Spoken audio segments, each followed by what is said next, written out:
2026 தேர்தலை தமிழக மக்கள் எதிர்பார்த்து கொண்டிருப்பதாகவும் அந்த அளவுக்கு நொந்து நூடுல்ஸ் ஆகியிருப்பதாகவும் அதிமுக முன்னாள் அமைச்சர் ஜெயக்குமார் தெரிவித்தார்.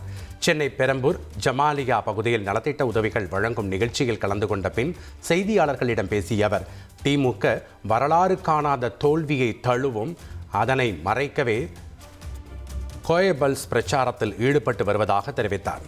அதிமுக பாஜக கூட்டணி குறித்து கேட்டபோது பின்னர் பேசலாமே என்று கூறிவிட்டு ஜெயக்குமார் அங்கிருந்து புறப்பட்டுச் சென்றார்.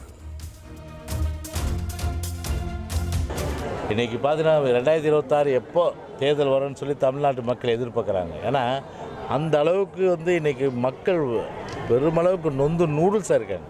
எங்களுடைய வெற்றி மிக மிக மிக மிக அருகாமையில் இருக்குது. அவருடைய அந்த தோல்வி என்பது வரலாறுக்கான அந்த தோல்வியாக திமுக நிச்சயமாக தழுவும். எனவே அதை மறைப்பதற்கு இப்படி ஒரு கோயபல்ஸ் பிரச்சாரத்தை செய்கிறாங்க.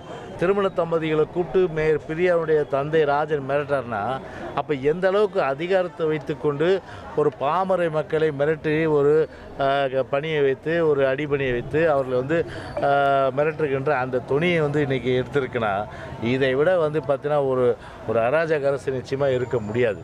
எனவே அந்த வகையில் பார்த்தீங்கன்னா எல்லோருமே எல்லாத்துக்கும் ஒரு விடை ஒன்று நடைபெறும். நிச்சயமாக நல்ல தீர்ப்பை எங்கள் பக்கம் 2026 மக்கள் வழங்குவார். பிஜேபி அதிமுக அப்புறம் பேசுவோமே வாங்க.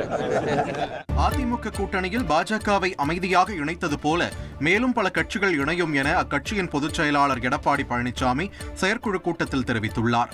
சென்னை ராயப்பேட்டையில் உள்ள எம்ஜிஆர் மாளிகையில் அவைத்தலைவர் தமிழ்மகன் ஹுசைன் தலைமையில் அதிமுக செயற்குழு கூட்டம் நடைபெற்றது.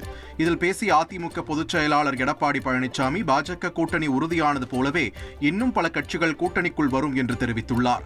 மேலும் பொதுவெளியில் கூட்டணி குறித்து பேச வேண்டாம் என்றும் சேலத்தில் அமைக்கப்பட்டதைப் போலவே பூத் கமிட்டியை பலமாக அமைக்க வேண்டும் என்றும் கட்சியினருக்கு உத்தரவிட்டுள்ளார். வரும் சட்டமன்ற தேர்தலில் அதிமுக கூட்டணி 200 தொகுதிகளில் வெற்றி பெறும் என்றும் மாவட்ட செயலாளர்களை உற்சாகப்படுத்தியுள்ளார். செய்திகளை உடனுக்குடன் தெரிந்து கொள்ள உடனே சப்ஸ்கிரைப் பண்ணுங்க.